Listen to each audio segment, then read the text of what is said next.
ko asuhuza by'umwihariko mwebwe tubona byo buri munsi. Uyu munsi reka tuganire ku bantu bateye ubwoba babayeho ku isi. Uwa mbere bamwita Adolf Hitler, yabayeho kuva mu 1849 kugera mu 1945. yayoboye Ubudage, teje intambara ya kabiri y'isi, yishe abayahudi n'abandi barenga miliyoni 6 muri genocide yakorewe abayahudi. Yateye ubwoba isi yose kubera urwango, ubugome n'intambara biri murimo we indani.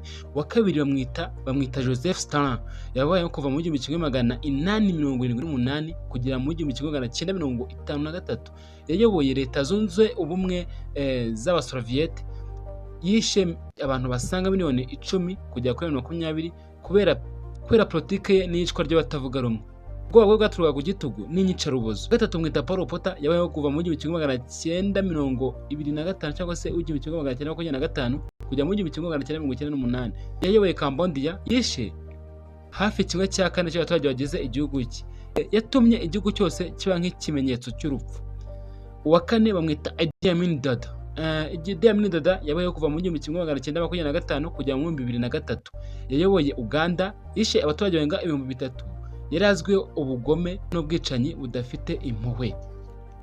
Mu gihe uwa gatanu bamwita Jackie Drip, izina rye ntabwo ryari rizwi. uyu ni umwicanyi w'abantu i London. yateye ubwoba bwinshi kuko atarigeze amenyekana.